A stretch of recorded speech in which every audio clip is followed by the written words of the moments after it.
Swayam Prabha. Digital India. Educated India.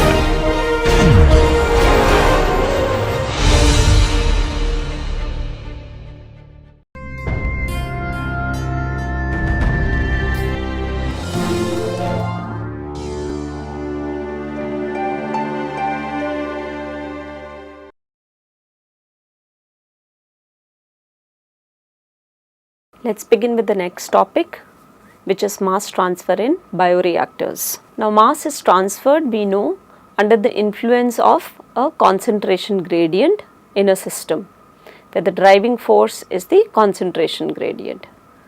The gas liquid mass transfer, this is extremely important in bioprocessing. In aerobic processes, oxygen must first be transferred from gas bulk through a series of steps onto the surface of cells. The solubility of oxygen within the broth is very poor.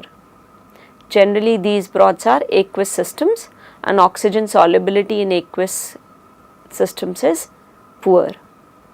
Enhancement of gas liquid mass transfer therefore becomes the crucial step, especially in aerobic fermentations. Now, we need to first understand how does oxygen get dissolved in the bulk liquid in a fermenter. Now, before we understand that, let's do a brush up with the phenomena of molecular diffusion. We all know that molecular diffusion involves movement of molecules under the influence of a concentration difference in the system. Diffusion occurs in the direction to destroy this concentration gradient. So, for a continuous diffusion to happen, supplying material to the region of high concentration and removing it from the region of low concentration can keep the diffusion process continuous.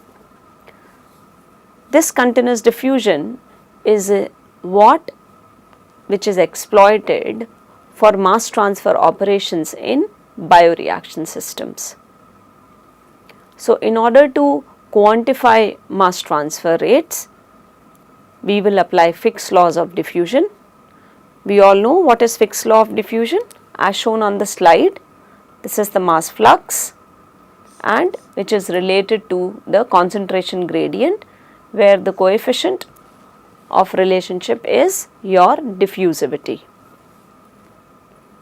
So, JA stands for the diffusive flux, D is for your diffusivity and dCA by dy is your concentration gradient. Now, let us see what is the role of diffusion in bioprocessing. First is mixing. So, turbulence in fluids produces bulk mixing to maximum up to the smallest eddy formation. Within this smallest eddy, the flow is largely, we can assume, streamline, so that further mixing occurs only by diffusion of the fluid components. Now, mixing on a molecular scale therefore completely relies on diffusion as the final step in the mixing process. Now, let us understand the mass transfer across the phase boundary, because oxygen, for example, is being transferred from the gas bubbles to the liquid broth and then to the cells. So, mass transfer between phases occurs in bioprocesses at various steps. Let us take some examples, like for example, oxygen, I said earlier, is transferred from gas bubble to the fermentation broth. The second, product recovery, again mass transfer is involved from aqueous to organic liquid in case of solvent extractions. Then nutrient transfer from liquid medium to the cells, which are in the form of pellet. So, which means from the outer layer to the innermost cell. Now, fluid velocities near the phase interface, they are significantly decreased because of the boundary layer. Now, diffusion becomes therefore very crucial for mass transfer across these phases or interface. Here, to explain this mass transfer across the interface, there are various theories. We will be focusing here on the two film theory, where the entire resistance to transfer is assumed to be contained in the two fictitious films on either side of the phase interface, in which the transfer will occur only by molecular diffusion, and this resistance is said to be related to the diffusivity and the film thickness as shown here. So, your resistance, which is 1 by KL, is related to, KL is your mass transfer coefficient, is related to your diffusivity and the thickness of that film. Penetration theory is another theory which assumes that there are turbulent eddies which travel from the bulk to the phase, to the interface, where they remain for a constant exposure time T. Now, the solute is assumed to penetrate into the eddy during its stay at the interface by diffusion. So, it states that your mass transfer coefficient is related to the diffusivity and the time for which these small eddies stay at the interface. So, as I said earlier, we will assume two film theory to explain the mass transfer in the gas liquid interface.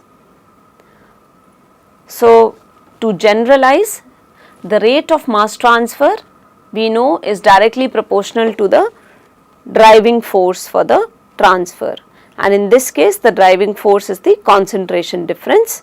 So, it is directly proportional to the driving force and also to the area which is available for the transfer to happen.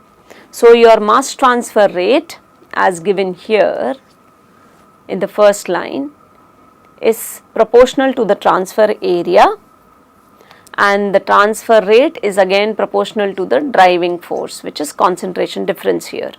So, your mass transfer rate, it is called as mass transfer proportionality coefficient, which we call it as mass transfer coefficient, your surface area for transfer and your concentration gradient across the interface. Now, the proportionality constant, as I said, is called the mass transfer coefficient. So, now K here, it reflects the contribution to mass transfer of all the processes in the system that are affecting this boundary layer. The K therefore depends on the combined effects of flow velocity, geometry of the equipment, fluid properties like for example viscosity and diffusivity. Now again, K is measured experimentally or can also be estimated using correlations, empirical correlations available in literature. In general, what is observed is that as we reduce the thickness of the boundary layer, or if we improve the diffusion coefficient in the film, it will result in the enhancement of the mass transfer coefficient. So, the mass transfer coefficient by two film theory, if you remember, was directly proportional to the diffusivity and inversely proportional to the film thickness. And once the K is improved, your mass transfer rate is also improved. So, now let us derive some expressions to explain the gas liquid mass transfer. So, the rate of mass transfer of component A. So, if you see the schematic here, let us see the diagram where A is your entity which is transferring from the gas phase to the liquid phase. So, CAG stands for the concentration of that component A in the gas phase, bulk of the gas phase. Then as it crosses the boundary layer, the gas film. So, there are two fictitious films across the interface. This is the phase boundary which I am showing with a red color arrow, So your CAG, it drops to the some equilibrium value which we call it as CAGI, and then again further travelling across facing the resistance, CAL is the concentration of A in the bulk of the liquid after getting transferred. So the rate of mass transfer of component A through the boundary layer, the gas boundary layer, which is written as gas film here in the diagram, can be given as equation 1.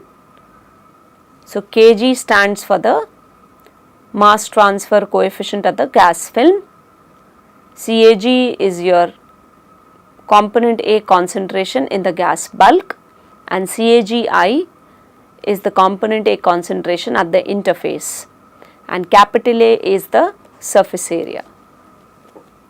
So now equation 1 demonstrates the rate of mass transfer of component A across the gas film. Now we will assume that steady state prevails at the boundary, at the interface. So no accumulation of A is happening, which would mean that the rate at which the A is getting transferred through this gas film should be equal to the rate at which the A is further getting transferred through the liquid film to the liquid bulk. So for the rate of mass transfer of component A through the liquid boundary layer, we can use the expression given in equation 2. So similar to equation 1, your equation 2 stands for the rate of mass transfer through the liquid boundary layer, where CALI is the concentration of component A in liquid at the interface, CAL is the concentration of component A in the liquid bulk. Now because no accumulation is happening, so we assume equilibrium is existing at the interface.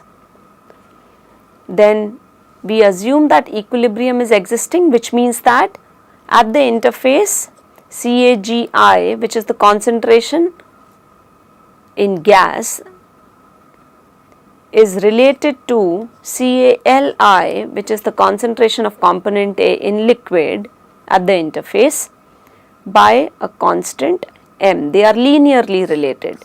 So if you remember, this law is Henry's law.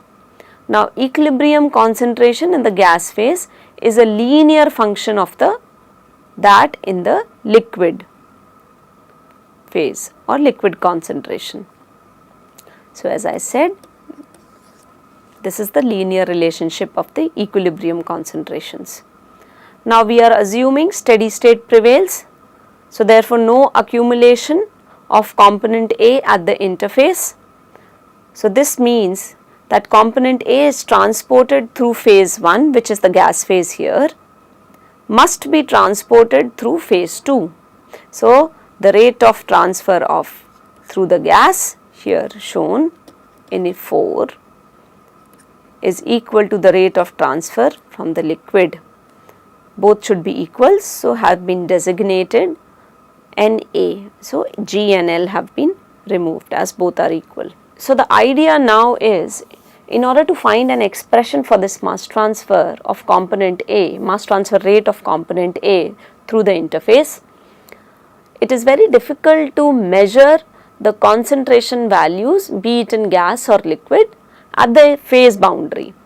So we would like to remove the non-measurable quantities from these equations and derive an expression for the mass transfer across this boundary layer or across this film. So if you multiply equation 2 here, which explains the rate of mass transfer of component A through the liquid boundary layer, if you multiply this by m, so if you multiply this by m, So M into CaLi we know can be replaced as CaGi, and so M into CaLi, so we will multiply this entire equation by M, and if we then add after multiplication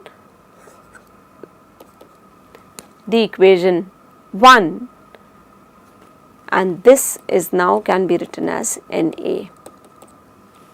Then, and if we bring all the constants together and the variables on one side, we end up in this equation. So, once we divide the entire equation after addition by M, we end up here. Let's call this as first equation and this one as second. All terms in the bracket in equation 2, they are all constants. So, let us replace this as the overall resistance and the liquid phase mass transfer coefficient by capital K subscript L. So, now if you see, the right hand side is a function of the gas phase component A concentration, bulk gas phase concentration, and the bulk liquid phase concentration of component A. And in the LHS, this entire constant is replaced by a constant 1 by KL, and A has been brought out and kept common. So, this we can call it as overall resistance, like if you remember, KL times A into concentration difference was your rate of mass transfer. Similarly here, and this is called resistance, KLA. So, here this entire thing has been replaced as capital KLA. So, this is overall resistance. So, then your Na, the mass transfer rate of A, can be given as KLA times CAL star minus CAL. Now, CAL star is nothing but the equilibrium concentration of the component A in gas with the liquid, governed by the Henry's constant M. So, this has been replaced as a liquid phase, corresponding liquid phase concentration, which is in equilibrium with the CAG, gas bulk concentration. So, this is your saturation concentration of component A in liquid, and Cl is your bulk liquid concentration of component A, and Kl is called as the overall mass transfer coefficient. So, for component A, which is sparingly soluble in liquid, like for example in oxygen, in case of oxygen, then your liquid mass transfer resistance, liquid phase mass transfer resistance dominates, which is 1 by small KLA, and your 1 by KGA, which is the gas phase mass transfer resistance, is very less in comparison to KLA. Now, because 1 by KGA is very less, which is the resistance of the gas phase, so your KGA value is very high than KLA. So, this is neglected and your capital KLA can be replaced as small KLA in this. So, this equation holds true for sparingly soluble components in the fermentation system. So, this is how we can define the oxygen transfer rate.